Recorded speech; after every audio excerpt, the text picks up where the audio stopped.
Hi everyone, welcome back to another video. This is part 2 of the serverless registration form project that we are building. Let's move on to the next step, that is to create an IAM role for the Lambda function. Before we create our Lambda function, we need to create an IAM role that will allow our function to access DynamoDB table we just created, right? If you do not know, we in the previous video, we had created a DynamoDB table named a registration table, right? So in this video, we are going to create an IAM role and provide the complete access for the DynamoDB table.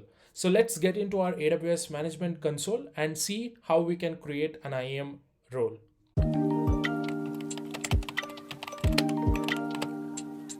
Alright, so I've logged into my AWS management console and I've also opened IAM console.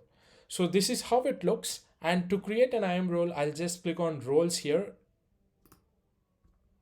And here I just need to click on create role. First thing is trusted entity type.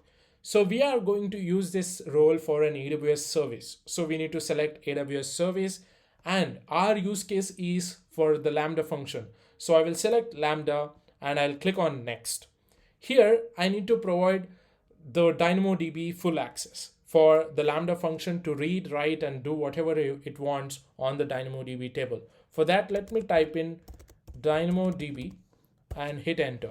So you would be seeing DynamoDB full access. That is the first thing that you will get. So make sure while you are granting it in the production, just give the privilege that the Lambda function needs. Do not provide extra access, right? So I'll select DynamoDB full access for this particular example and I'll click on next.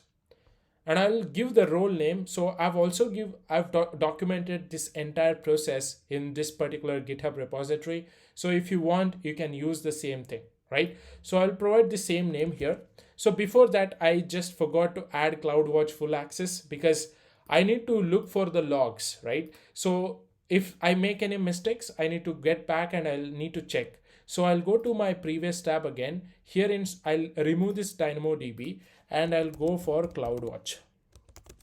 So basically all the logs will be returned to our CloudWatch. So I'll select CloudWatch full access and I'll click on next here, and I'll provide a name called registration form role and make sure that you have CloudWatch full access and DynamoDB full access. Click on create role. So wait until the role is created, and that's it. You have completed the step 2 of this project. Congratulations. So meanwhile, if you're liking the content that I'm creating, please consider subscribing and share it among your friends. Thank you, and I will see you in the next one.